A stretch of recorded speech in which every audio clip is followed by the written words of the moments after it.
بسم اللہ الرحمن الرحیم۔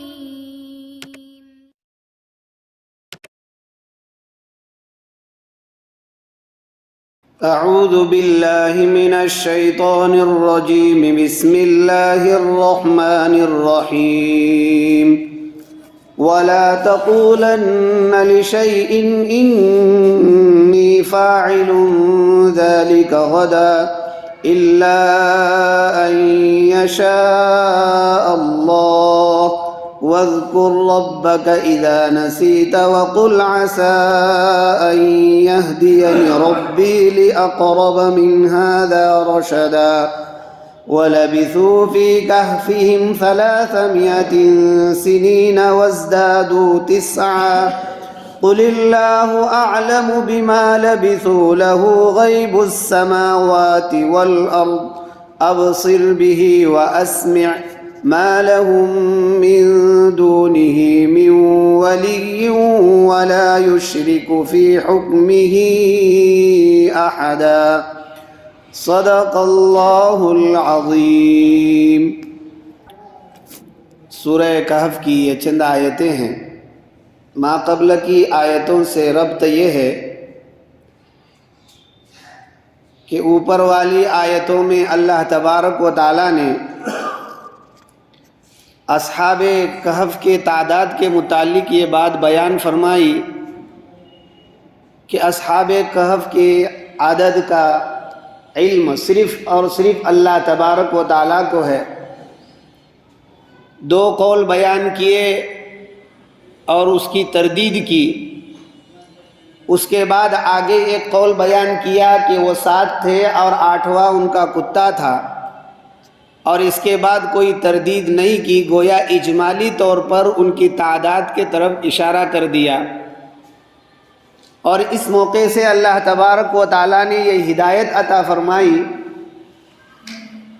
کہ جب کسی چیز کا علم نہ ہو تو اس کو اللہ تبارک و تعالیٰ کے سپرد کر دینا چاہیے۔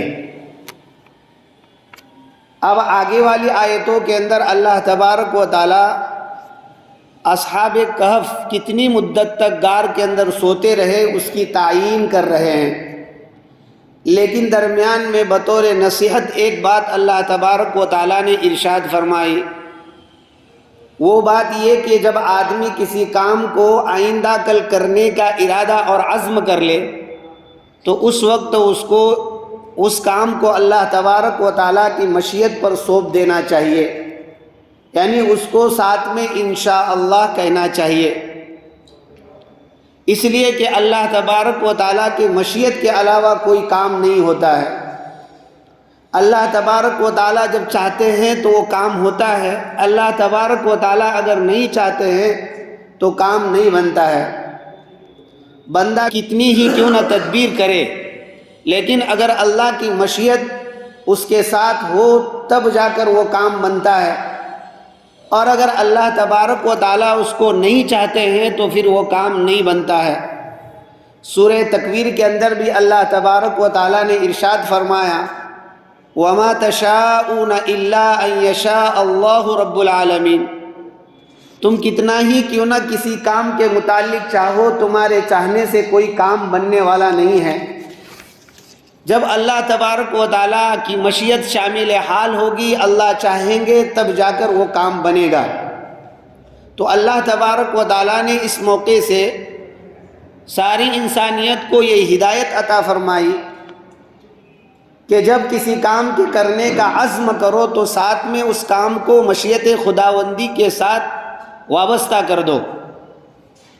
اور اس بات کا تعلق نبی کریم صلی اللہ علیہ وسلم کے واقعے سے بھی ہے، اس لیے اس مقام پر اللہ تبارک و تعالیٰ نے اس کا تذکرہ فرمایا۔ جیسا کہ پہلے اس سورت کے شان نزول کے متعلق یہ واقعہ پیش کیا گیا تھا کہ جب نبی کریم صلی اللہ علیہ وسلم کا چرچا مکۃ المکرمہ کے اندر عام ہونے لگا اور لوگ حلقہ اسلام کے اندر داخل ہونے لگے، تو اس وقت مشرکین کو یہ بات بھاری معلوم ہونے لگی۔ نبی کریم صلی اللہ علیہ وسلم کو ضبط کرنے کے لیے، آپ صلی اللہ علیہ وسلم کو نیچا دکھانے کے لیے وہ تدبیریں سوچنے لگے ان کے جو بڑے لوگ تھے انہوں نے یہ کہا کہ ایک کام ایسا کرو کہ یہود اور نصارہ یہ پہلے کتابوں کا علم رکھتے ہیں اور نبی کریم صلی اللہ علیہ وسلم کی صفات اور ان کے واقعات کو پہلی کتابوں میں بیان کیا گیا ہے، لہذا انہی سے جا کر حقیقت حال معلوم کر لو کہ کیا یہ نبی آخر الزماں ہیں یا نہیں ہیں، ہم کس طرح سے ان کو پہچانیں۔ چنانچہ دو لوگ نضر ابن حارث اور عقبہ ابن ابی معیط کو ان لوگوں نے نبی کریم صلی اللہ علیہ وسلم کے تفتیش حال کے لیے مدینہ بھیج دیا۔ یہ مدینۃ المنورہ گئے، یہودیوں کے بڑے پادریوں سے ان کی ملاقات ہوئی۔ اس ملاقات کے اندر یہودیوں کے بڑے لوگوں نے یہ کہا کہ تم ان سے 3 سوالات کرو، روح کیا ہے، اصحاب کہف کا واقعہ کیا ہے، اور ذوالقرنین کا واقعہ کیا ہے۔ اگر وہ سچ سچ بتلا دے، اس واقعے کی تفصیل کو بتلا دے، تو سوچ لو کہ وہ نبی آخر الزماں ہیں، آپ ان کے اوپر ایمان لے آؤ، اور اگر وہ اس کا جواب نہ دے تو سمجھ لو کہ وہ نبی آخر الزماں نہیں ہیں، لہذا آپ پھر جو معاملہ ان کے ساتھ کرنا چاہتے ہیں کر سکتے ہیں۔ وہ لوگ مکۃ المکرمہ پہنچے، بڑے بڑے جو سردار لوگ تھے ان سے یہ کہا کہ ہم ایک عجیب بات وہاں سے لے کر آئے ہیں اور اس واقعے سے حقیقت حال ہمارے سامنے کھل جائے گی۔ چنانچہ انہوں نے یہ واقعہ بیان کر دیا۔ انہوں نے نبی کریم صلی اللہ علیہ وسلم کے پاس ان لوگوں کو بھیجا۔ وہ لوگ نبی کریم صلی اللہ علیہ وسلم کے پاس آئے اور یہ کہا کہ ہمیں اگر آپ ان 3 سوالات کا جواب دیں تو ہم آپ پر ایمان لے آئے۔ پہلے تو آپ یہ بتائیے کہ روح کیا ہے، دوسرا یہ کہ اصحاب کہف کا واقعہ کیا ہے، تیسرا ذوالقرنین کا واقعہ کیا ہے۔ نبی کریم صلی اللہ علیہ وسلم نے سوچا کہ ان قریب اللہ تبارک و تعالی مجھے ان واقعات کی تفصیل بتلا دیں گے، اس لیے نبی کریم صلی اللہ علیہ وسلم نے ان سے یہ کہا کہ کل کو میں یہ تمہیں بتلاؤں گا، لیکن ساتھ میں انشاءاللہ کہنا بھول گئے، لہذا اللہ تبارک و تعالیٰ نے تنبیہ کے طور پر وحی کو روک دیا کئی دن تک۔ بعض روایتوں میں 15 دن کا تذکرہ اور بعض میں 18 دن کا تذکرہ آیا ہے۔ اتنے دنوں تک وحی رک گئی، اور پھر اس کے بعد اللہ تبارک و تعالیٰ نے وحی کے ذریعے سے اصحاب کہف کے واقعے کو جیسا کہ ہم سن رہے ہیں، اور ذوالقرنین کے واقعے کو جیسا کہ ہم سنیں گے، اور روح کے متعلق کچھ تفصیل اللہ تبارک و تعالیٰ نے اس سے پہلے والی صورت کے اندر نازل فرما کر نبی کریم صلی اللہ علیہ وسلم کو یہ واقعات تفصیل کے ساتھ بیان فرمائیں۔ 15 دن کے درمیان میں یہ لوگ نبی کریم صلی اللہ علیہ وسلم کے خلاف پروپیگنڈا کرنے لگے، آپ صلی اللہ علیہ وسلم کا مذاق اڑانے لگے، آپ کا ٹھٹا کرنے لگے، آپ سے کہنے لگے کہ کب آئے گا آپ کا کل۔ اس طرح سے نبی کریم صلی اللہ علیہ وسلم کو پریشان کرتے۔ 15 دن کے بعد اللہ تبارک و تعالیٰ نے ان کے جوابات کے ذریعے سے نبی کریم صلی اللہ علیہ وسلم کو مشرف فرمایا۔ آپ نے یہ واقعات ان کو اس وحی کے ذریعے سے سنا دیے۔ تو اس وقت نبی کریم صلی اللہ علیہ وسلم نے انشاءاللہ نہیں کہا تھا، تو انشاءاللہ نہ کہنے پر تنبیہاً اللہ تبارک و تعالیٰ نے وحی کو روک دیا تھا۔ اس سے یہ بات معلوم ہوئی کہ آدمی جب کسی کام کو کرنے کا عزم کرے تو اس وقت انشاءاللہ کہنا چاہیے، یا زبان سے کوئی ایسی بات بیان کرے جو آئندہ کرنے کا، کل کے لیے ہی نہیں، آئندہ جب بھی کرنے کا اس کا عزم ہو تو ساتھ میں انشاءاللہ کہنا چاہیے۔ کل کو میں آپ سے ملوں گا انشاءاللہ، کل کو میں دکان جاؤں گا انشاءاللہ، تو گویا انشاءاللہ ہر کام کے ساتھ اس کو ملانا چاہیے۔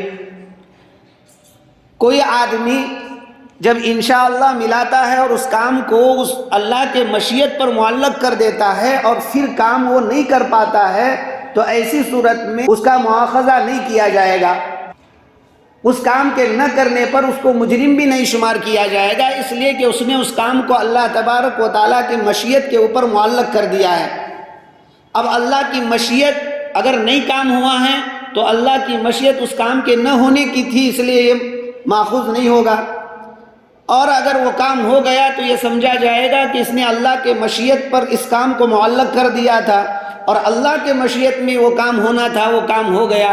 اللہ تبارک و تعالیٰ کی مشیت پر اس کام کو سونپنے کے سبب سے اس کو اجر ملے گا۔ انشاءاللہ کہنے کی حیثیت فقہ کے اندر یہ بیان کی گئی ہے کہ جب آدمی کسی کام کی قسم اٹھاتا ہے تو قسم اٹھانے کے وقت یا کسی کام کو آئندہ زمانے میں معلق کرنے کے وقت اس کو انشاءاللہ کہنا چاہیے۔ اگر کسی آدمی نے قسم اٹھائی، خدا کی قسم کل کو میں یہ کام کروں گا، اور ساتھ میں اگر انشاءاللہ اس نے کہہ دیا تو کل اگر وہ کام نہیں کرے گا تو ایسی صورت کے اندر اس کا مواخذہ بھی نہیں ہوگا اور اس کے اوپر کوئی جرمانہ بھی نہیں آئے گا۔ لیکن اس نے انشاءاللہ نہیں کہا اور کل کو وہ کام کرنے والا تھا اور وہ کام اس سے نہیں بن پایا، ہوا نہیں، تو ایسی صورت کے اندر وہ شخص اس کا مواخذہ ہوگا، اس لیے کہ اس نے قسم کھائی ہے،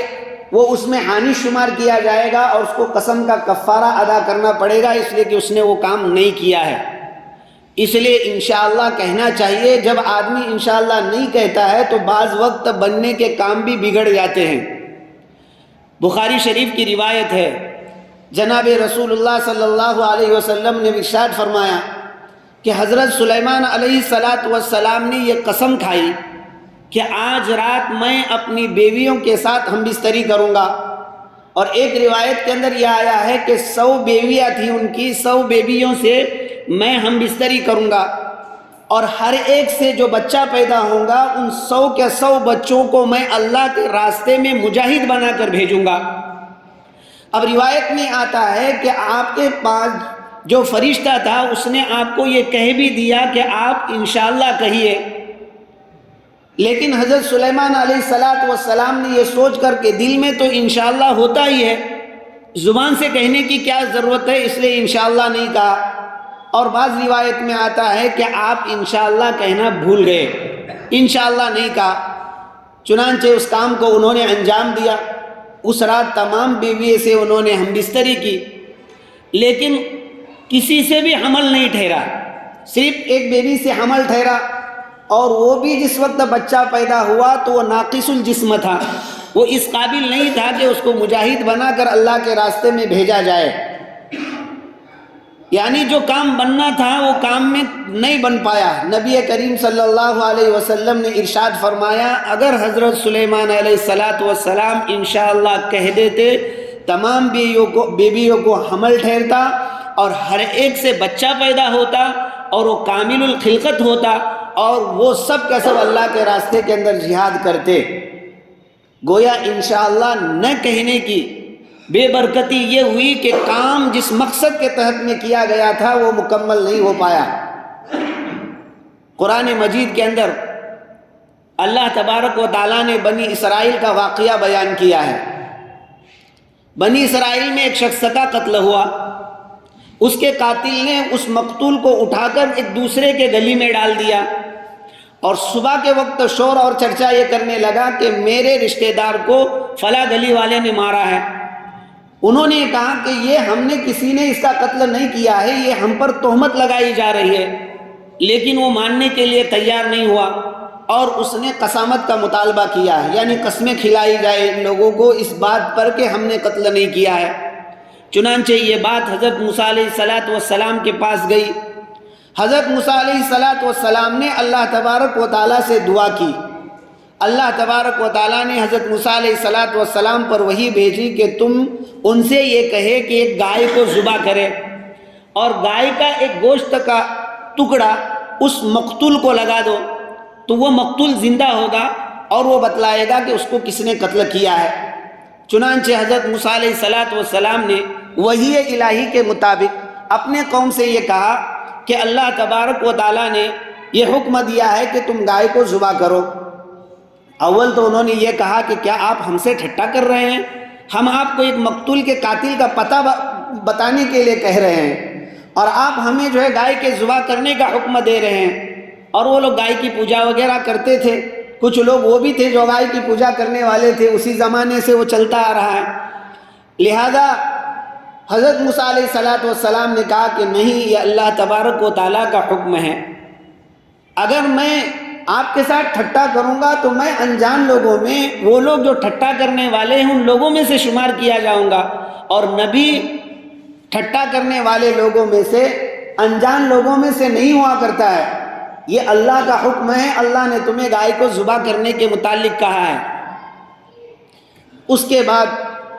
انہوں نے کہا کہ ٹھیک ہے، اگر گائے کو ہی ذبح کرنا ہے تو ذرا اللہ تبارک و تعالیٰ سے یہ پوچھو کہ اس کی عمر کیا ہونی چاہیے، اس لیے کہ ہمیں گائے کو ذبح کرنے میں دقت پیش آ رہی ہے کہ کس گائے کو ذبح کریں۔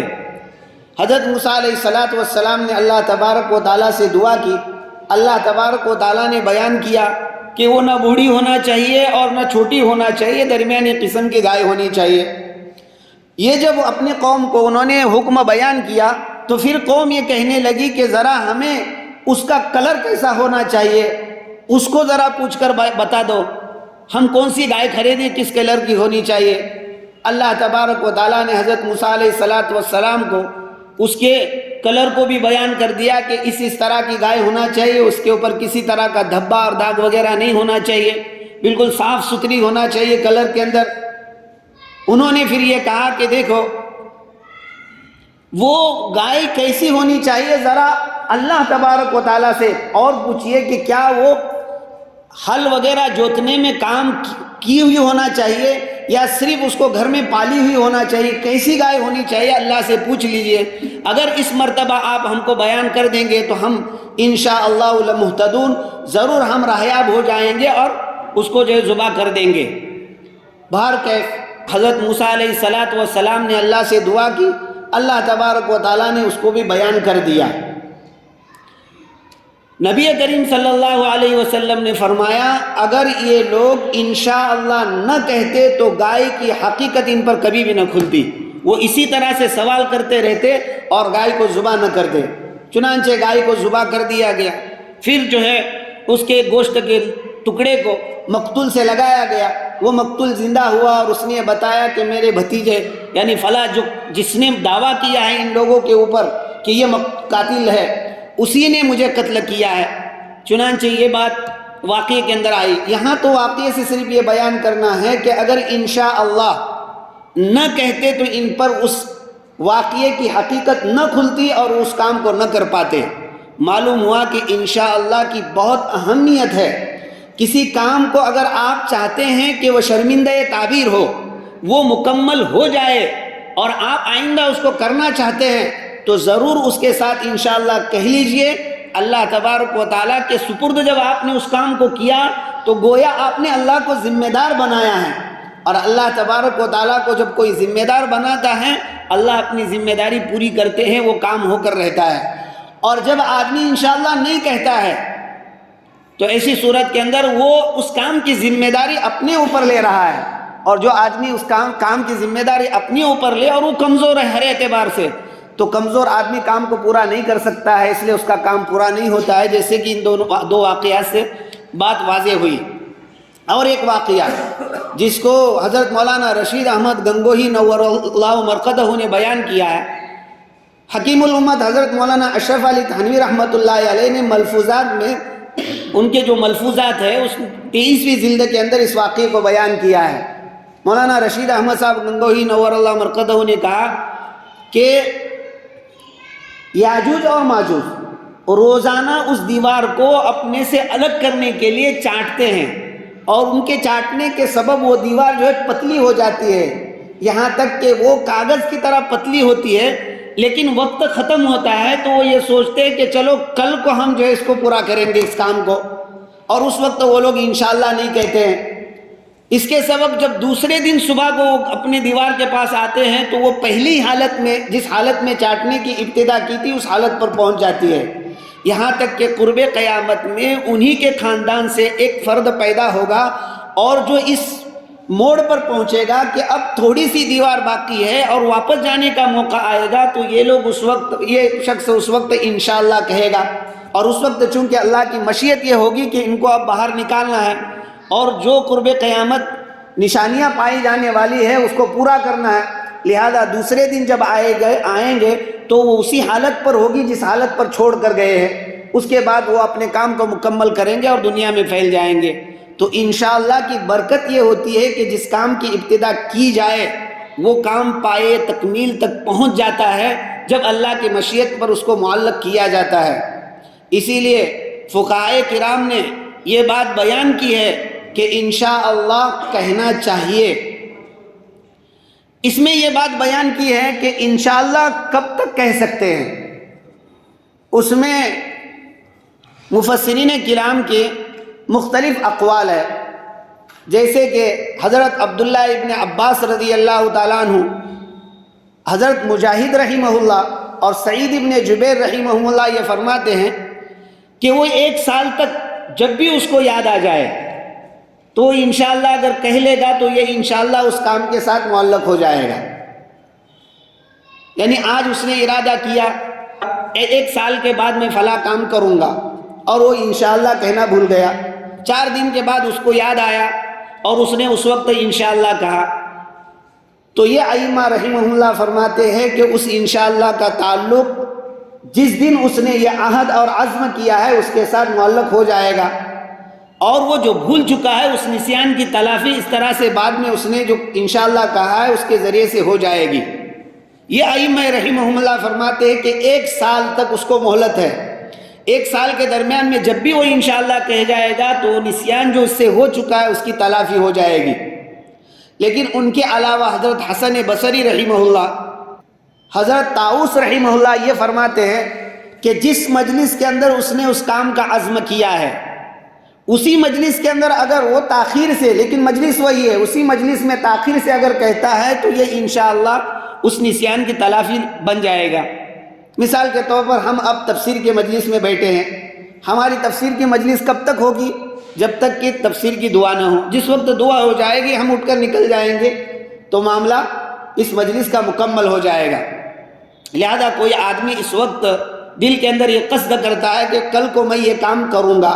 یا وہ دل میں قصد کرتا ہے کہ آئندہ ہفتے انشاءاللہ میں تفسیر کے اندر آؤں گا، لیکن انشاءاللہ کہنا وہ بھول گیا ہے اور تفسیر کی مجلس ختم ہونے سے پہلے اس نے انشاءاللہ کہہ دیا، تو اگر بات کو نہیں آئے گا وہ تو چونکہ اس نے اللہ کے مشیت پر اس کام کو معلق کر دیا ہے اس لیے وہ ماخوذ بھی نہیں ہوگا۔ تو حسن بصری رحمہ اللہ اور طاؤس رحمہ اللہ یہ فرماتے ہیں کہ اس مجلس کے آخر تک، جس مجلس میں اس نے قصد کیا ہے اس مجلس کے آخر تک وہ انشاءاللہ کہنے کی اس کو مہلت ہے، وہ کہہ دے گا تو اس کی نسیان کی تلافی ہو جائے گی۔ لیکن ہمارے امام حضرت امام ابو حنیفہ رحمۃ اللہ علیہ، حضرت ابراہیم نخعی رحمہ اللہ، حضرت عطا رحمہ اللہ، حضرت شعبی رحمہ اللہ، یہ ائمہ رحمہ اللہ فرماتے ہیں کہ جس کام کا جب عزم کر رہا ہے متصلاً اسی وقت انشاءاللہ اگر وہ کہے گا تب تو وہ کام کے ساتھ معلق کیا جائے گا، اور اگر اس وقت اس نے نہیں کہا یا بھول گیا تو بعد میں کہنے سے اس کی تلافی نہیں ہوگی۔ ہاں وہ بعد میں اگر کہہ دے گا تو وہ جو ماخوذ ہونے والا ہے اس سے بری ہوگا، لیکن اگر اس نے قسم اٹھائی ہے اور پھر بعد میں تاخیر سے کہتا ہے تو اس قسم کے ساتھ اس کو معلق نہیں کیا جائے گا۔ قسم اگر اس نے پوری نہیں کی تو وہ حانث ہوگا اور وہ گنہگار ہوگا اور اس کو قسم کا کفارہ ادا کرنا پڑے گا۔ اور ہم چونکہ حضرت امام ابو حنیفہ رحمۃ اللہ علیہ کے تقلید کرتے ہیں، ان کے فہم کو، رسول اللہ صلی اللہ علیہ وسلم کے باتوں اور حدیثوں کو سمجھنے میں ہمارے فہم پر ترجیح دیتے ہیں۔ ہم اپنے سمجھ سے رسول اللہ صلی اللہ علیہ وسلم کی بات جو سمجھتے ہیں، اور حضرت امام ابو حنیفہ رحمۃ اللہ علیہ اپنے سمجھ سے جو نبی کریم صلی اللہ علیہ وسلم کی بات سمجھتے ہیں، تو ہم اپنے اس سمجھ کے اوپر نبی کریم صلی اللہ علیہ وسلم کے باتوں کو سمجھنے میں حضرت امام ابو حنیفہ رحمۃ اللہ علیہ کو ترجیح دیتے ہیں کہ ان کی عقل ہمارے عقل سے زیادہ ہے اور وہ اقرب الی الصواب ہے نبی کریم صلی اللہ علیہ وسلم کی باتوں کو سمجھنے میں۔ اس معنی کر ہم امام ابو حنیفہ رحمۃ اللہ علیہ کی رائے کو ترجیح دیتے ہیں، اور حضرت امام ابو حنیفہ رحمۃ اللہ علیہ کا مسلک یہ ہے کہ متصلاً انشاءاللہ کہا جائے۔ چنانچہ یہ واقعہ بیان کیا ہے حضرت امام ابو حنیفہ رحمۃ اللہ علیہ کے فہم و فراست کا کہ ایک مرتبہ خلیفہ منصور عباسی، ان کے سامنے کسی نے حضرت امام ابو حنیفہ رحمۃ اللہ علیہ کی چغلی کر دی، اور وہ یہ کہا کہ آپ کے جد امجد حضرت عبداللہ ابن عباس رضی اللہ تعالیٰ عنہما کسی کام پر کوئی اگر انشاءاللہ کہنا بھول جائے اور 1 سال کے وقفے میں کبھی بھی کہہ دے تو وہ اس کو اس کے ساتھ متصل مانتے ہیں، جبکہ امام ابو حنیفہ رحمۃ اللہ علیہ آپ کے جد امجد کے خلاف رائے رکھتے ہیں۔ خلیفہ منصور عباسی کے سامنے جب یہ شکایت کی گئی تو انہوں نے حضرت امام ابو حنیفہ رحمۃ اللہ علیہ کو بلایا اور بلانے کے بعد واقعے کی تفتیش کی۔ حضرت امام ابو حنیفہ رحمۃ اللہ علیہ نے فرمایا کہ جو بات ان لوگوں نے میرے متعلق کہی ہے میں وہی بات کہتا ہوں، اور وہ یہ کہ انشاءاللہ جس وقت عزم کیا جائے اسی وقت اگر متصلاً کہہ دیا ہے تو اس کے ساتھ معلق ہوگا، ورنہ وہ اس کے ساتھ شمار نہیں کیا جائے گا۔ لیکن آپ جس بات کا اصرار کر رہے ہیں وہ آپ کے لیے نقصان دہ ہے، وہ اس طور پر کہ اگر 1 سال میں کبھی بھی انشاءاللہ کہہ سکتے ہیں اور وہ اسی کے ساتھ معلق ہوگا تو لوگ آتے ہیں اور آپ کے ہاتھ پر بیعت کرتے ہیں، اور بیعت کا مطلب یہ ہوتا ہے کہ میں آپ کی اطاعت اور فرما برداری کے اندر رہوں گا، میں اگر اطاعت اور فرما برداری سے باہر نکل جاؤں گا تو باغی شمار کیا جاؤں گا، اور باغی واجب القتل ہے، اس کو قتل کیا جاتا ہے، لہذا آپ کے ہاتھ پر آ کر وہ بیعت کرتا ہے، وہ اس مجلس میں تو انشاءاللہ نہیں کہتا ہے، اس مجلس میں انشاءاللہ نہیں کہتا ہے۔ اب ظاہر سی بات ہے کہ اب وہ جب بعد میں گھر چلا جائے اور گھر میں جانے کے بعد 1-2 دن کے بعد اگر انشاءاللہ کہہ دے تو اب ظاہر سی بات ہے انشاءاللہ کہنے کی وجہ سے اس بیعت کو اس نے اللہ کی مشیت پر معلق کر دیا، اور بعد میں اس نے اپنی بیعت کو توڑ دیا، آپ کی اطاعت اور فرما برداری سے وہ باہر نکل گیا تو اس کو باغی نہیں شمار کیا جائے گا، اس لیے کہ آپ کے ہاتھ پر جو وعدہ کیا ہے بعد میں جا کر اس نے انشاءاللہ کہا ہے، اور جب آدمی انشاءاللہ کہتا ہے کسی کام کے عزم کے بعد تو اس پر مواخذہ نہیں ہوتا ہے، جبکہ ہمارے کہنے کے مطابق جب آپ سے بیعت کی جا رہی ہے اگر اسی وقت وہ انشاءاللہ کہے گا تو پکڑا جائے گا، لہذا وہ اس وقت انشاءاللہ نہیں کہے گا، اور بعد میں جا کر اگر اس نے بغاوت کر لی تو وہ باغی شمار کیا جائے گا اور واجب القتل ہوگا۔ اگر آپ ایسا نہیں کریں گے تو لوگ جا کر جو ہے باغی ہو جائیں گے سب کے سب، اور آپ کے لیے مصیبت کھڑے ہو جائے گی۔ خلیفہ منصور عباسی کو یہ بات سمجھ میں آئی، اور وہ لوگ جنہوں نے حضرت امام ابو حنیفہ رحمۃ اللہ علیہ کے متعلق شکایت کی تھی ان کو اپنے دربار سے نکال دیا۔ باہر کے اس مقام کے اوپر پہلی 2 آیتوں کے اندر اسی انشاءاللہ کے متعلق اللہ تبارک و تعالیٰ نے جو واقعے سے متعلق ہے اس کا تذکرہ کیا ہے، اور پھر آگے والی 2 آیتوں کے اندر غار کے اندر کتنے دن تک سوئے تو اس کی تعین اللہ تبارک و تعالیٰ نے آگے والی 2 آیتوں کے اندر بیان کی ہے، اور اس مقام پر جا کر اصحاب کہف کا واقعہ مکمل ہو جائے گا۔ آئندہ ہفتے جب آیت پڑھی جائے گی تو وہاں سے دیگر اور احکامات کو بیان کیا جائے گا۔ اللہ تبارک و تعالیٰ ارشاد فرماتے ہیں وَلَا تَقُولَنَّ لِشَيْءٍ إِنِّي فَاعِلٌ ذَلِكَ غَدًا، اور آپ ہرگز نہ کہیے کسی چیز کے متعلق کہ میں اس کو کل کو کرنے والا ہوں، إِلَّا أَن يَشَاءَ اللَّهُ، مگر یہ کہ آپ کہیں انشاءاللہ، یعنی جب آپ نے کل کو کسی کام کے کرنے کا ارادہ کر لیا تو اس وقت آپ ضرور کہیے انشاءاللہ، یعنی اس کام کو اللہ تبارک و تعالیٰ کی مشیت پر معلق کیجئے۔ چونکہ واقعے کے اندر نبی کریم صلی اللہ علیہ وسلم انشاءاللہ بھول گئے تھے، اللہ تبارک و تعالیٰ نے تاخیر وحی کی وجہ بیان کرتے ہوئے انشاءاللہ نہ کہنے پر تنبیہ کی اور آئندہ انشاءاللہ کہنے کی تاکید فرمائی۔ آگے اللہ تبارک و تعالیٰ فرماتے وَاذْكُرْ رَبَّكَ إِذَا نَسِيتَ، اور یاد کر تو اپنے رب کو جب تو بھولے۔ اس مقام پر بھولنے کے وقت اللہ تبارک و تعالیٰ کو یاد کرنے کی بات کہی جا رہی ہے۔ اس کا مطلب کیا ہے کہ جب انشاءاللہ کہنا بھول جاؤ تو اس کے بعد اللہ کو یاد کرو اور توبہ اور استغفار کرو۔ گویا اللہ کو یاد کرنا اور توبہ اور استغفار کرنا نسیان انشاءاللہ کی تلافی ہوگی، یعنی انشاءاللہ کو جو بھولے ہیں اس کی تلافی ہوگی۔ تو ایک توجہ تو یہ ہوئی۔ دوسری توجہ یہ بیان کی ہے کہ جب تم کسی کام کے کرنے کے موقع سے اس کو بھول جاؤ، اللہ تبارک و تعالیٰ کا کوئی حکم آپ کو بجا لانا ہے اور آپ اللہ تبارک و تعالیٰ کے اس حکم کو بجا نہیں لائے اس کے بجا لانے کو بھول گئے، تو اس وقت اللہ تبارک و تعالیٰ کو اور اس کے عذاب کو یاد کرو، تاکہ اللہ تعالیٰ کے حکم کے تعمیل میں جو تمہارے جانب سے کوتاہی ہوگی تم اس سے جو ہے بچ جاؤ گے۔ یہ دوسری توجیہ بیان کی ہے، وَاذْكُرْ رَبَّكَ إِذَا نَسِيتَ، جب تم بھول جاؤ تو اپنے رب کو یاد کرو، یعنی کسی حکم کے تعمیل کے اندر تم اس حکم کو بھول جاؤ، اس کو نہیں کر پاؤ، تو پھر اللہ کو اور اس کے عذاب کو یاد کرو، تاکہ تم اس حکم کے تعمیل کے اندر کوتاہی اور تمہارے جانب سے نسیان نہ ہو۔ تیسری توجیہ یہ بیان کی ہے کہ جب تم کسی کام کے کرنے کو بھول جاؤ، کوئی کام تمہیں کرنا تھا وہ تم بھول گئے، یا جب تم کسی بات کو کہنے والے تھے وہ بات تم بھول گئے، تو اس وقت تم اللہ تبارک و تعالیٰ کو یاد کرو تو اللہ تبارک و تعالیٰ وہ بات تمہیں یاد دلا دیں گے۔ مثال کے طور پر ہم کچھ بول رہے تھے اور بولنا بھول گئے، تو فوراً اللہ تبارک و تعالیٰ کی جانب متوجہ ہو جاؤ تو اللہ تبارک و تعالیٰ وہ بات تمہیں یاد دلا دیں گے۔ یا تم کوئی کام کرنے والے تھے اور تم وہ کام بھول گئے، اور کون سا کام کرنا ہے تمہیں اس کا علم نہیں ہے، تو تم فوراً اللہ کی جانب متوجہ ہو جاؤ تو اللہ تبارک و تعالیٰ وہ کام تمہیں یاد کروا دیں گے کہ فلاں کام تمہیں کرنا ہے۔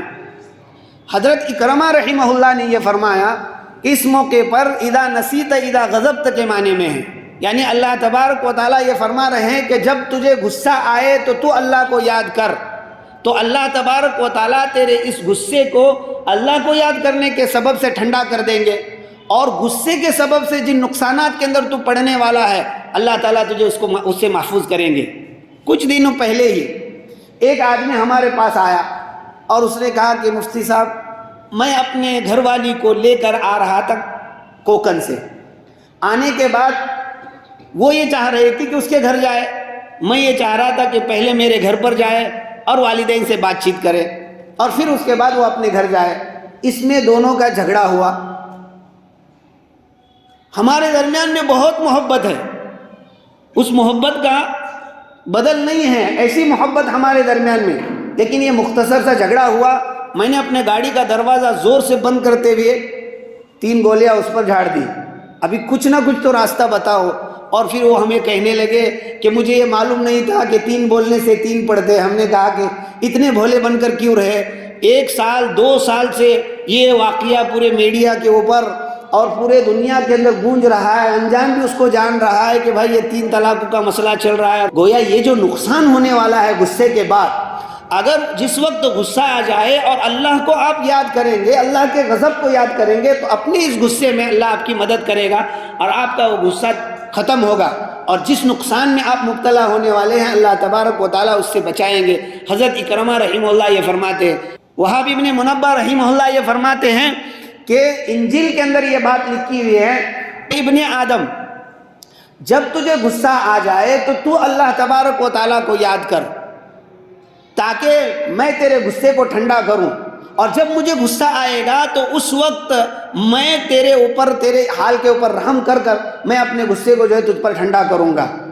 معلوم یہ ہوا کہ جب غصہ آ جائے تو اس وقت اللہ تبارک و تعالیٰ کو یاد کرنا چاہیے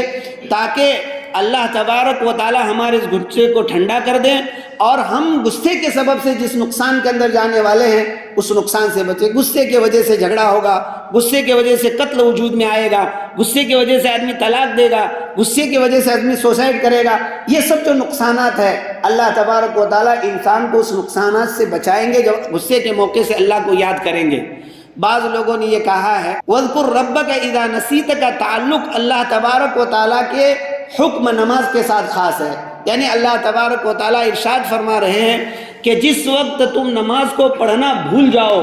تو جب تمہیں یاد آ جائے اس وقت نماز کو فوراً پڑھ لو۔ حدیث میں حضرت انس ابن مالک رضی اللہ تعالیٰ عنہ فرماتے ہیں کہ نبی کریم صلی اللہ علیہ وسلم نے ارشاد فرمایا، جو شخص نماز کو پڑھنا بھول جائے یا وہ نماز سے سو جائے، یعنی نماز پڑھنے والا تھا اور اس کو نیند لگ گئی، تو جس وقت وہ بیدار ہو جائے یا اس کو وہ نماز پڑھنا بھول گیا تھا وہ یاد آئے تو فوراً اس نماز کی وہ قضا کر لے. اگر وقت کے اندر یہ نماز پڑھ رہا ہے تو یہ آدھا نماز شمار کی جائے گی اور اس کا بدل بن جائے گی. اور اگر وقت کے بعد جب یاد آیا ہے اس وقت نماز پڑھے گا تو یہ نماز جو ہے قضا شمار کی جائے گی اور وہ اس کا بدل بنے گی. اور توبہ اور استغفار سے جو اس نے کوتاہی کی ہے حکم کے اندر وہ اللہ تبارک و تعالیٰ اس کو معاف کر دیں گے. روایت کے اندر حضرت نبی کریم صلی اللہ علیہ وسلم نے ارشاد فرمایا کہ جو آدمی وتر کو پڑھنے سے سو جاتا ہے، یعنی وتر کو پڑھتا نہیں ہے، بھول کر سو جاتا ہے، تو جس وقت بھی بیدار ہو جائے رات میں یا جس وقت بھی صبح میں بیدار ہونے کے بعد اس کو یاد آ جائے کہ میں نے وتر کی نماز نہیں پڑھی ہے تو اس کو فوراً وتر کی نماز پڑھ لینا چاہیے. حسن بصری رحمہ اللہ، عبداللہ ابن عباس رضی اللہ تعالیٰ عنہما اور ان کے علاوہ حضرت امام طاؤس وغیرہ رحمہ اللہ فرماتے کہ اس کا تعلق انشاءاللہ کے ساتھ ہے. یعنی اللہ تبارک و تعالیٰ یہ ارشاد فرما رہے ہیں کہ جب تم انشاءاللہ کہنا بھول جاؤ تو جس وقت تمہیں انشاءاللہ یاد آ جائے کہ تم بھول چکے اس وقت انشاءاللہ کہہ دو. اب پھر یہ انشاءاللہ کہنا کس موقع کس وقت تک تاخیر کی جائے گی؟ تو وہی جو پہلے میں نے 3 مذاہب بیان کیے، 1 سال والا یا اسی مجلس والا یا پھر جو ہے متصلاً والا، تو گویا یہ 3 اقوال بیان کیے گئے تو وہ اس کے ساتھ تعلق رکھتا ہے. یعنی یہ حکم انشاءاللہ کے ساتھ ہے. وَاذْكُرْ رَبَّكَ إِذَا نَسِيتَ، یعنی جس وقت تم بھول جاؤ انشاءاللہ کہنا، وَاذْكُرْ رَبَّكَ، تو اپنے رب کو یاد کرو، یعنی جب یاد آ جائے تو تم انشاءاللہ کہو. یہ حضرات اس بات کو بیان کرتے ہیں. تفسیر مظہری کے اندر صاحب مظہری نے ایک قول اس مقام پر بہت عمدہ بیان کیا ہے، صوفیاء کرام کا، اللہ والوں کا قول بیان کیا ہے. انہوں نے اسی قول کو ان سارے اقوال کے اندر ترجیح دی ہے کہ اللہ والوں کا جو قول ہے اس مقام پر وہ بے داغ ہے. اور اللہ والوں کا قول یہ ہے کہ وہ یہ کہتے ہیں کہ اس مقام پر اللہ تبارک و تعالیٰ یہ ارشاد فرما رہے ہیں کہ جب تم ما سوی اللہ کو بھول جاؤ، یعنی جب تم ما سوی اللہ سے بالکل الگ ہو جاؤ، اللہ کے علاوہ ساری چیزوں کو جب تم بھول جاؤ تو اللہ تبارک و تعالیٰ کو یاد کرو. اس لیے کہ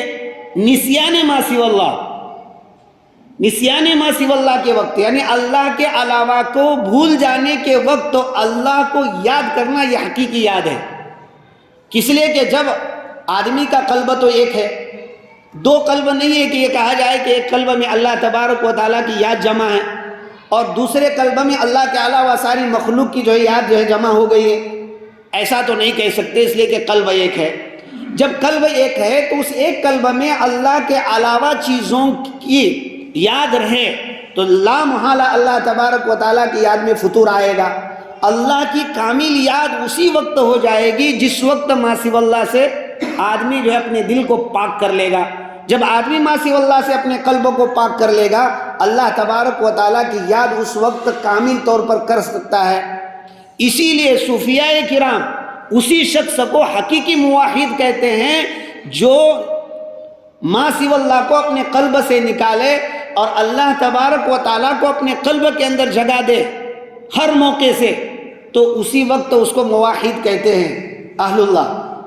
جس کو فناء قلب کہا جاتا ہے. یعنی قلب کے اعتبار سے اللہ کے ذات میں ایسا فنا ہو جائے وہ کہ بس اللہ کے علاوہ اس کو کوئی چیز یاد نہ ہو، صرف ہر وقت اللہ یاد رہے اس کو. اور یہ ایک بہت بڑا مقام ہے اور ہر ایک کو یہ چیز میسر ہو سکتی ہے، لیکن اس کے لیے کوشش اور شرط ہے، اہل اللہ کی صحبت ضروری ہے. ایسے لوگ جن کے قلب میں یہ دیا جل چکا ہے ان لوگوں کے پاس بیٹھنا، ان لوگوں کی صحبت کے اندر رہنا، ان کے پاس رہنے کے بعد یہ بات ان کے اندر آ جاتی ہے. اور علامہ مظہری رحمۃ اللہ علیہ نے یہ بات بھی بیان کی ہے کہ اس جگہ جگہ 2 فعل ہے، ایک ذکر رب ہے اور دوسرا نسیان ہے. جب یہ 2 افعال ہے دونوں متضاد ہے، یاد اور بھولنا یہ دونوں متضاد چیزیں ہیں، وہ ایک وقت میں ہونے والی نہیں ہیں. تو ایک ہی وقت کے اندر جب آدمی کے اندر نسیان آ جائے تو ذکر رب کیسا ہوگا؟ تو لا محالہ 2 مختلف اوقات کے اندر ان 2 فعلوں کو ماننا پڑے گا. 2 مختلف موقعوں کے ساتھ ان دونوں فعلوں کو معلق کرنا پڑے گا اور اس وقت مجازی معنی لینا پڑے گا چاہے جس طرح سے بھی تعویل کرو. لیکن جب اہل اللہ کی اس قول کو لے لیا جائے گا تو ایسی صورت کے اندر مجازی معنی لینے کی ضرورت نہیں. اس وقت یہ کہا جائے گا ما سوی اللہ کے نسیان کے وقت ذکر رب کرو. گویا اس میں حکم دیا جا رہا ہے کہ اللہ کے علاوہ ساری چیزوں کو قلب سے نکالو اور اللہ تبارک و تعالیٰ کی یاد ہی ہر آن اپنے قلب کے اندر بساؤ. یہ مطلب نہیں ہے کہ ما سوی اللہ سے اپنے قلب کو جب الگ کرو گے تو اس وقت جا کر جو ہے تم اللہ تبارک و تعالیٰ کو یاد کرو، بلکہ اللہ تبارک و تعالیٰ کی کامل یاد اسی وقت بندے کے قلب میں ہوگی جب وہ ما سوی اللہ سے بالکل دور ہوگا، ما سوی اللہ کو اپنے قلب سے نکال دے گا. اللہ تبارک و تعالیٰ ارشاد فرماتے ہیں وَاذْكُرْ رَبَّكَ إِذَا نَسِيتَ، اور آپ یاد کیجئے اپنے رب کو جس وقت کہ آپ بھول جائے. وَقُلْ عَسَىٰ أَن يَهْدِيَنِ رَبِّي لِأَقْرَبَ مِنْ هَذَا رَشَدًا، اور آپ کہہ دیجئے امید ہے اس بات کی کہ میرا رب مجھ کو اس سے زیادہ قریب نیکی کی راہ بتلا دے. نبی کریم صلی اللہ علیہ وسلم انشاءاللہ کہنا بھول گئے. نبی کریم صلی اللہ علیہ وسلم یہ کہہ رہے ہیں کہ مجھے امید ہے کہ اللہ تبارک و تعالیٰ اس سے قریب نیکی کی راہ میرے لیے سلجھا دے. اور اس سے قریب نیکی کی راہ کیا ہے کہ میں جس طرح سے انشاءاللہ بھول گیا ہوں، اب اللہ تبارک و تعالیٰ میری ایسی رہنمائی فرمائیں گے کہ اس کے بعد میں کبھی انشاءاللہ نہیں بھولوں گا. یا پھر نبی کریم صلی اللہ علیہ وسلم سے اللہ تبارک و تعالیٰ یہ کہہ رہے ہیں کہ قل، آپ کہہ دیجئے محمد صلی اللہ علیہ وسلم اپنی امت کو کہ جس وقت تم انشاءاللہ کہنا بھول جاؤ تو جب تمہیں یاد آئے تو انشاءاللہ کہو، اور ساتھ میں یہ دعا بھی پڑھو. کون سی دعا؟ یہ دعا پڑھو عَسَىٰ أَن يَهْدِيَنِ رَبِّي لِأَقْرَبَ مِنْ هَذَا رَشَدًا. گویا انشاءاللہ بھی کہنا ہے اور انشاءاللہ کے ساتھ عَسَىٰ أَن يَهْدِيَنِ رَبِّي لِأَقْرَبَ مِنْ هَذَا رَشَدًا، امید ہے کہ میرا رب اس سے بھی زیادہ قریب نیکی کی راہ مجھے سلجھا دے، مجھے بتلا دے. اور نیکی کی راہ کیا؟ یعنی جس کام کو میں بھول چکا ہوں اللہ تبارک و تعالیٰ امید ہے کہ اس کو مجھے یاد دلا دے، یا اللہ تبارک و تعالیٰ اس کام کو پورا کر دے. امت کو یہ تعلیم دی جا رہی ہے کہ جب انشاءاللہ بھول جاؤ تو اس وقت انشاءاللہ بھی کہو اور ساتھ میں عَسَىٰ أَن يَهْدِيَنِ رَبِّي لِأَقْرَبَ مِنْ هَذَا رَشَدًا یہ دعا بھی پڑھو. گویا بطور دعا یہ بات بیان کی گئی ہے. دوسرے بعض لوگوں نے یہ کہا ہے کہ اصل میں نبی کریم صلی اللہ علیہ وسلم کے نبوت کے دلیل کے متعلق اللہ تبارک و تعالیٰ اس جگہ یہ ارشاد فرما رہے ہیں کہ اے نبی کریم صلی اللہ علیہ وسلم، آپ اپنی امت سے یا وہ لوگ جو آپ کو پوچھنے کے لیے آئے ہیں، مکہ کے جو مشرکین ہیں، وہ لوگ جو آپ کے پاس پوچھنے کے لیے آئے ہیں، اس واقعے کی تفتیش کرنے کے لیے آئے، 3 واقعے کی روح کیا ہے، اصحاب کہف کا واقعہ کیا ہے، ذوالقرنین کا واقعہ کیا ہے، یہ بات جو آپ کے پاس پوچھنے کے لیے آئے ہیں اور وہ اس کو نبوت کی دلیل بنا رہے ہیں، تو آپ ان سے یہ کہہ دیجئے کہ یہ واقعہ آپ سن لو اور ان کو واقعہ سنا دو. گویا یہ واقعہ آپ کے نبوت کے اوپر واضح دلیل بن جائے گا. اور ان سے یہ بھی کہہ دو کہ اللہ تبارک و تعالیٰ اس سے بھی اقرب اور اعلیٰ درجے کا واقعہ مجھ سے واضح کر دیں گے جو میرے نبوت پر دلیل ہوگا. اور ان واقعات میں سب سے اعلیٰ اور افضل واقعہ تو یہ کلام اللہ ہے. اللہ تعالیٰ نے نبی کریم صلی اللہ علیہ وسلم پر جو کلام نازل کیا، آپ کی نبوت کے اس سے بڑھ کر کوئی دلیل نہیں ہو سکتی ہے. یہ سب سے بڑی دلیل ہے. اور پھر دوسری دلیل یہ بھی کہ نبی کریم صلی اللہ علیہ وسلم کو ابتدا سے لے کر انتہا تک کے جو باتیں ہیں، خاص خاص باتیں، اللہ تبارک و تعالیٰ نے اس کا علم دیا. یعنی حضرت آدم علیہ السلام کی تخلیق کیسی ہوئی، آدم علیہ السلام کو دنیا میں کیسے بھیجا گیا، نوح علیہ السلام کا واقعہ، ادریس علیہ السلام کا واقعہ، ابراہیم علیہ السلام کا واقعہ، عیسیٰ علیہ السلام، یہ سارے، مریم علیہ السلام کا واقعہ، یوسف علیہ السلام کا واقعہ، قیامت کا پورا منظر، جنت جہنم کا تذکرہ، پلصراط کا تذکرہ، اور آخرت کے جتنے مراحل ہیں، قبر کے جتنے مراحل ہیں، ان ساری چیزوں کا جو علوم اللہ تبارک و تعالیٰ نے نبی کریم صلی اللہ علیہ وسلم کو دیا ہے، یہ اس اصحاب کہف والے واقعے سے بھی بہت زیادہ قریب تر آپ صلی اللہ علیہ وسلم کی نبوت کے اوپر دلیل بن رہا ہے. تو گویا اللہ تبارک و تعالیٰ یہ فرما رہے ہیں کہ آپ کہہ دیجئے ان سے کہ مجھے امید ہے کہ میرا رب اس سے بھی زیادہ قریب دلیل میری نبوت کے اوپر جو ہے اللہ تعالیٰ میرے لیے بتلائیں گے. اور اللہ تبارک و تعالیٰ نے اس واقعے کے بعد ایک واقعہ رونما فرمایا، وہ یہ کہ ہجرت کر کر جب نبی کریم صلی اللہ علیہ وسلم جا رہے تھے تو غار سور کے اندر آپ صلی اللہ علیہ وسلم 3 دن تک رکے تھے. آپ صلی اللہ علیہ وسلم کو قتل کرنے کا وارنٹ جاری ہو چکا تھا، سب لوگوں نے اتفاق کر لیا تھا، لیکن اللہ تبارک و تعالیٰ نے ان تمام سے نبی کریم صلی اللہ علیہ وسلم کو محفوظ فرمایا. اللہ تبارک و تعالیٰ نے آپ کی حفاظت فرمائی، اور پھر آگے اللہ تعالیٰ نے آپ کو مدینۃ المنورہ بھیج کر ان سے جو ہے مکمل حفاظت فرما لی. گویا نبی کریم صلی اللہ علیہ وسلم سے یہ کہا جا رہا ہے کہ اصحاب کہف سے زیادہ تر عجیب انداز سے اللہ تبارک و تعالیٰ آپ کی حفاظت فرمائیں گے. جیسے ان لوگوں کی غار کے اندر 309 سال تک حفاظت فرمائی، ہم اس سے زیادہ عجیب تر اندازے سے آپ کی حفاظت فرمائیں. آپ جو ہے ان سے یہ کہہ دیجئے. اور ہر زمانے کے اندر جو بڑے بڑے لوگ ہوتے ہیں، اللہ تبارک و تعالیٰ ان کے ساتھ زمانے کی گردش کے سبب ایسے جو ہے واقعات رونما فرما دیتے ہیں. جیسے کہ ہندوستان کے اندر ہی ماضی قریب کے اندر جس وقت انگریزوں کا اس ملک کے اندر تسلط تھا اور انہوں نے ظلم اور بربریت کا ایک ننگا ناچ اس ملک کے اندر شروع کیا تھا، تو ایسے موقع سے علم جہاد جس شخصیت نے سب سے پہلے بلند کیا، حضرت حاجی امداد اللہ صاحب مہاجر مکی نور اللہ مرقدہ ہوئے، انہوں نے سب سے پہلے ان کے خلاف جہاد کا علم بلند کیا تھا. انگریزوں نے ان کے خلاف وارنٹ جاری کیا اور ان کو قتل کرنے کا حکم دے دیا. حضرت کچھ دنوں تک ہندوستان کے اندر روپوش رہے اور اس کے بعد پھر مکۃ المکرمہ ہجرت کی اور اسی جگہ حضرت کا وصال بھی ہوا. حضرت مولانا رشید احمد صاحب گنگوہی نور اللہ مرقدہ 6-7 ماہ تک قید و بند میں محبوس رہے، اس کے بعد رہائی انہوں نے پائی. اسی طرح سے مولانا قاسم صاحب نانوتی رحمۃ اللہ علیہ انگریزوں ہی کے جانب سے جب ان کو گرفت کا وارنٹ آیا 3 دن تک روپوش رہے، سنت رسول ادا کی اور اس کے بعد پھر باہر نکل آئے اور اللہ تبارک و تعالیٰ نے انگریزوں کی جال سے ان کی حفاظت فرمائی. تو معلوم یہ ہوا کہ اس طرح سے واقعات پیش آتے ہیں. وَقُلْ عَسَىٰ أَن يَهْدِيَنِ رَبِّي لِأَقْرَبَ مِنْ هَذَا رَشَدًا، اور آپ کہہ دیجئے کہ امید ہے کہ میرا رب اس سے زیادہ قریب تر نیکی کی راہ مجھے بتلائے گا. اور وہ نیکی کی راہ کیا ہے؟ تو نیکی کی راہ یہ ہو سکتی ہے کہ میں جو بھولا ہوں وہ نہ بھولوں، یا پھر امت محمدیہ کے لیے دعا کے طور پر اس چیز کو بیان کیا جا رہا ہے کہ جب انشاءاللہ کہنا بھول جاؤ تو انشاءاللہ کہو، اور ساتھ میں یہ دعا بھی پڑھو عَسَىٰ أَن يَهْدِيَنِ رَبِّي لِأَقْرَبَ مِنْ هَذَا رَشَدًا. یا پھر نبی کریم صلی اللہ علیہ وسلم سے یہ کہا جا رہا ہے کہ یہ لوگ اصحاب کہف کے واقعے کو آپ کے نبوت پر دلیل بنا رہے ہیں. اس سے بھی عجیب تر دلیل اللہ تبارک و تعالیٰ آپ سے رونما فرمائیں گے، جو آپ کے نبوت پر دلیل بہت زیادہ واضح طور پر ہوگی. یا پھر جس طرح سے اللہ تعالیٰ نے اصحاب کہف کی حفاظت کی، اس سے بھی عجیب اندازے سے اللہ تعالیٰ آپ کی حفاظت فرمائیں گے. اور آپ ہرگز کسی چیز کے متعلق نہ کہے کہ میں اس کو کل کو کروں گا، مگر انشاءاللہ آپ کہیے وَاذْكُرْ رَبَّكَ إِذَا نَسِيتَ، اور جب آپ بھول جائے تو اپنے رب کو یاد کرو. وَقُلْ، اور آپ کہیے امید ہے کہ میرا رب مجھے اس سے بھی زیادہ قریب نیکی کی راہ بتلا دے گا.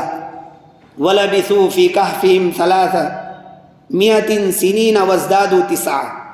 آگے اب 2 آیتیں بیان کی جا رہی ہے جو یہ واقعے کا تتمہ ہے. اس مقام پر جا کر اب واقعہ مکمل ہو جائے گا. واقعے کے تتمے میں اس بات کو بیان کیا جا رہا ہے کہ اصحاب کہف کی غار کے اندر سونے کی جو مدت تھی وہ کتنی ہے. دیکھیے اصحاب کہف کے تعداد کا جب تذکرہ آیا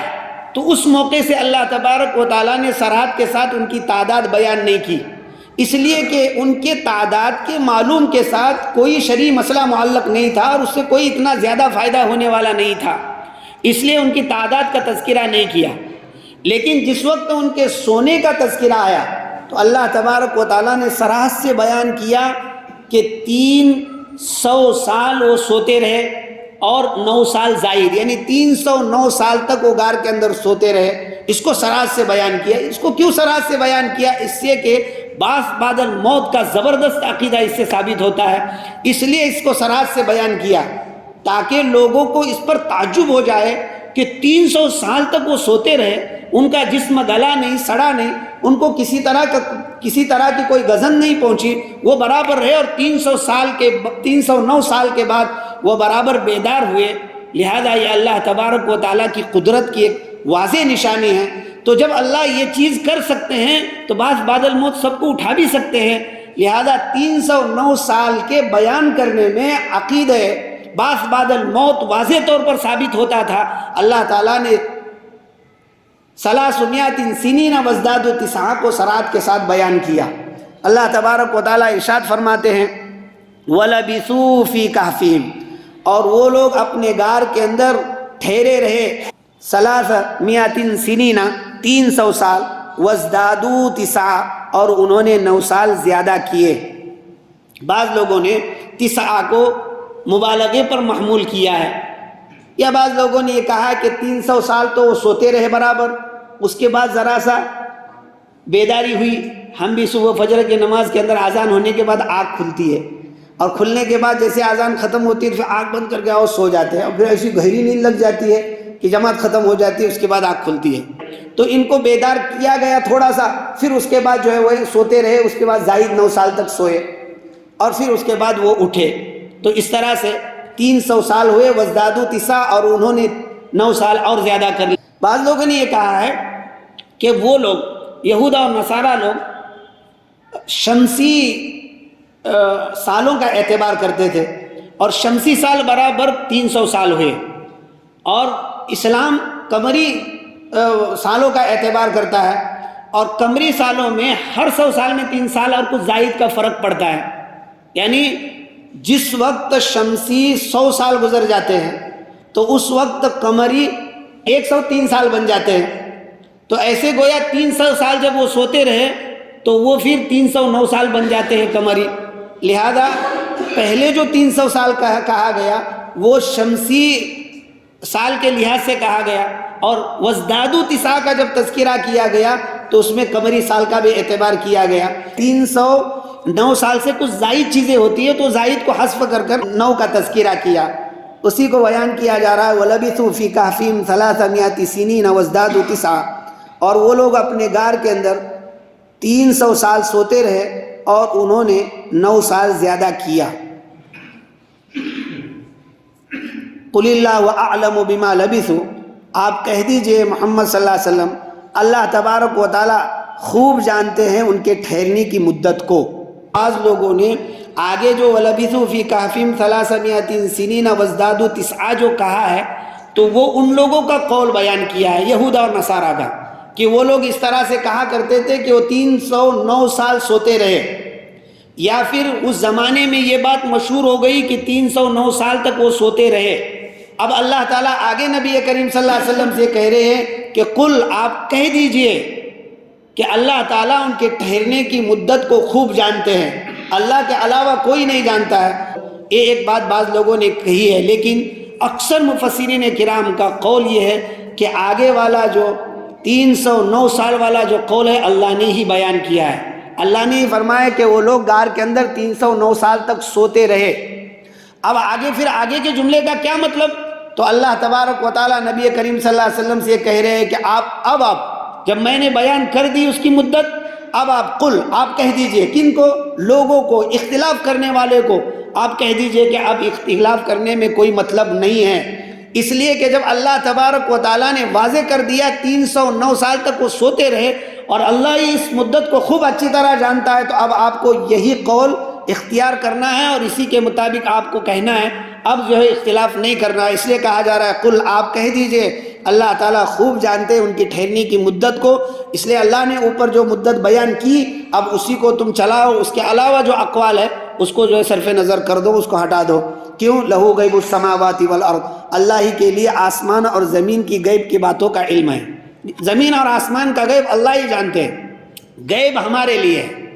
غیب فرشتوں کے لیے ہے، غیب جناتوں کے لیے ہے۔ اللہ کے لیے غیب اور ظاہر دونوں برابر ہے، اس لیے کہ اللہ ظاہر بھی ہے اور باطن بھی ہے۔ جب ظاہر ہے تو ظاہر کو اچھی طرح جانتے ہیں، تو باطن ہے تو باطن کو بھی اچھی طرح جانتے ہیں۔ لہذا غیب یہ ہمارے اعتبار سے، یعنی آسمانوں کے اندر فرشتوں کے نزدیک جتنی چیزیں یا وہاں کے مخلوق کے نزدیک جتنی چیزیں غیب ہے، اللہ تعالیٰ اس کو جاننے والے ہیں، یعنی اللہ کے نزدیک وہ ظاہر ہے۔ اور زمینوں کے اندر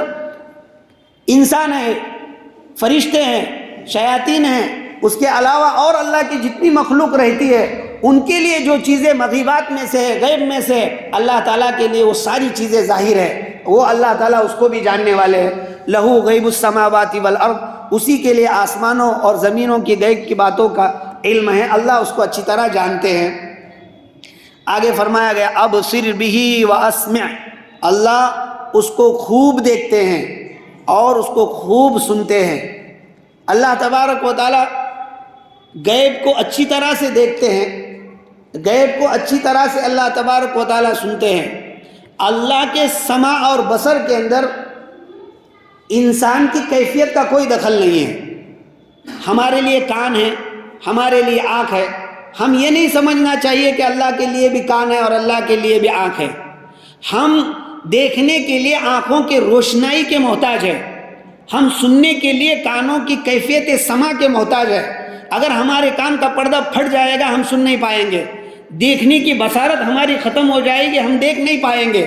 پھر دیکھنے کے لیے سامنے جو چیز دکھائی جاتی ہے جس کو مری کہا جاتا ہے اس کی ضرورت ہے، جب وہ سامنے موجود ہوگی تبھی ہم دیکھیں گے۔ اور ایک معتد بھی مسافت کا ہونا دو درمیان میں ضروری ہے، اتنی زیادہ قریب ہو آنکھوں کے تو ہم اس کو دیکھ نہیں پائیں گے، اور اتنی زیادہ دور ہو کہ وہ آنکھوں سے اوجھل ہو تو ہم اس کو بھی دیکھ نہیں پاتے ہیں۔ اللہ تبارک و تعالیٰ بندوں کے دیکھنے اور سننے کے ان تمام کیفیات سے بالکل ورا الورا ہے۔ اللہ ہر چیز پر حاوی اور محیط ہے، اس لیے ہر چیز کو ہر آن سنتے بھی ہیں اور دیکھتے بھی ہیں۔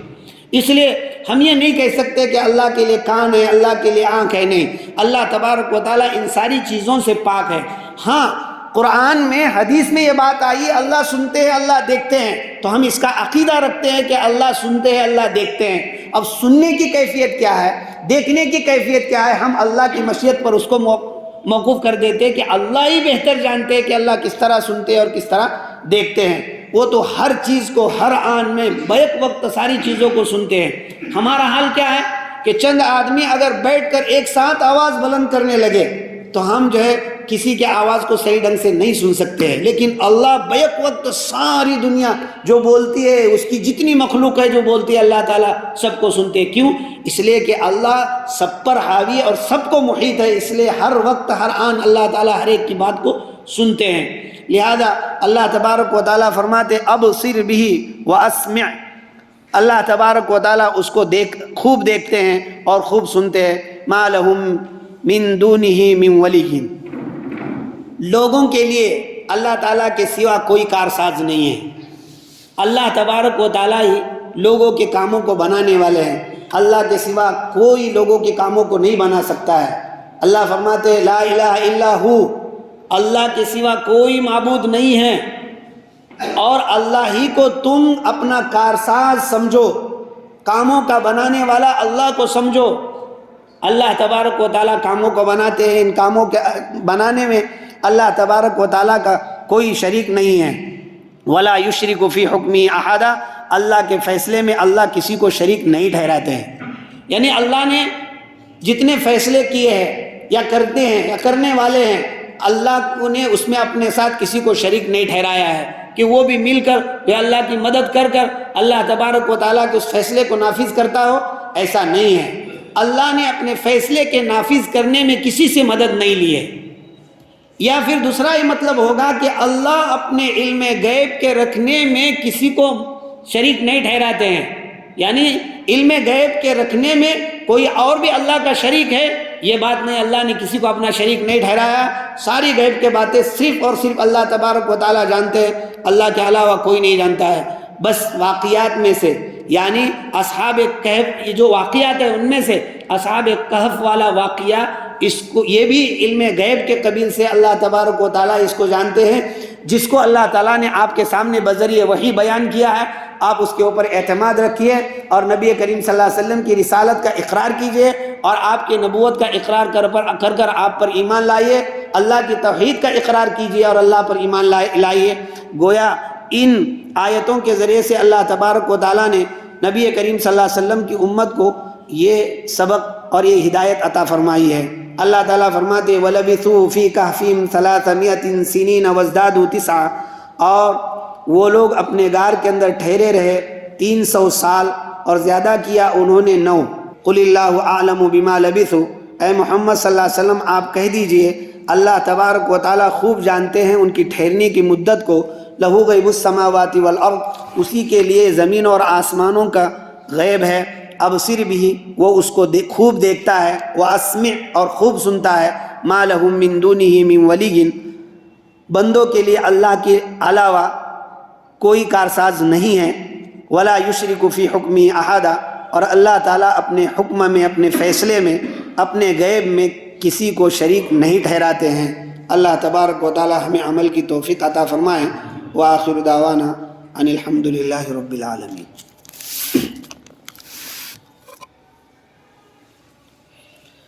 اللہم انت السلام ومنک السلام، تبارک ربنا وتعالیت یا ذا الجلال والاکرام۔ اللہم صلی علی سیدنا و مولانا محمد وعلی آل سیدنا و مولانا محمد کما تحب و ترضا بعدد ما تحب و ترضا۔ ربنا آتنا فی الدنیا حسنہ وفی الآخرۃ حسنۃ وقنا عذاب النار۔ اے اللہ ہمارے اس کلام اللہ کی تفسیر کو قبول فرما لے۔ الہ العالمین اصحاب کہف کا واقعہ مکمل ہو چکا ہے، اے اللہ اصحاب کہف والی صفات سے ہمیں متصف فرما دیجئے۔ الہ العالمین اپنے ذات کا کامل یقین نصیب فرما دیجئے۔ رسول اللہ صلی اللہ علیہ وسلم کی سچی پکی محبت ہمارے دل میں داخل فرما دیجئے۔ الہ العالمین آپ صلی اللہ علیہ وسلم کی احکامات پر مکمل عمل کرنے کی توفیق عطا فرما دیجئے۔ وہ زندگی عطا فرما دیجئے جس زندگی سے آپ خوش ہوتے ہیں، اس زندگی سے ہماری حفاظت فرما دیجئے جس سے آپ ناراض ہوتے ہیں۔ الہ العالمین دنیا اور آخرت میں ہم سب کے ساتھ ستاری کا معاملہ فرما دیجئے۔ ہم سب کو جنت میں دخول اولین نصیب فرما دیجئے۔ ہم سب کو اے اللہ خاتمہ بالخیر نصیب فرما دیجئے۔ دنیا کے تمام تر کاموں کو ہمارے لیے آسان فرما دیجئے، تمام کاموں کی رکاوٹوں کو دور فرما دیجئے۔ اپنے کلام کی برکت سے اے اللہ ہم سب کی زندگیوں میں خوب خیر و برکت عطا فرما دیجئے۔ ہماری زندگی کو اے اللہ اپنے احکامات سے منور فرما دیجئے۔ الہ العالمین تمام دنیا کے حالات کو درست فرما دیجئے۔ کئی دنوں سے اللہ آپ کے در کا اے اللہ آپ کے در کی حاضری کا دروازہ بند ہو چکا ہے، اللہ جلد از جلد اس کو کھول کر اللہ ہمارے لیے سہولتیں پیدا فرما دیجئے، اور بار بار آپ کے گھر کی ہمیں زیارت نصیب فرما دیجئے۔ رسول اللہ صلی اللہ علیہ وسلم کے روضہ اقدس کی حاضری نصیب فرما دیجئے۔ الہ العالمین تمنا کرنا تجھ سے مانگنا ہماری ذمہ داری ہے، اللہ اس کام کو ہم آپ کے سپرد کر دیتے ہیں۔ اللہ آپ اپنے فضل سے جلد از جلد دروازے ہمارے لیے اے اللہ پوری عافیت کے ساتھ کھول کر اے اللہ ہمارے لیے عبادتوں کے دروازے کھول دیجئے۔ مانگا عطا فرما دیجئے، مانگنے سے رہ گیا عطا فرما دیجئے۔ نبی کریم صلی اللہ علیہ وسلم کے صدقے طفیل ہمارے دعاؤں کو قبول فرما دیجئے۔ وصلی اللہ تعالی علی خیر خلقہ محمد وعلی آلہ وصحبہ اجمعین برحمتک یا ارحم الراحمین۔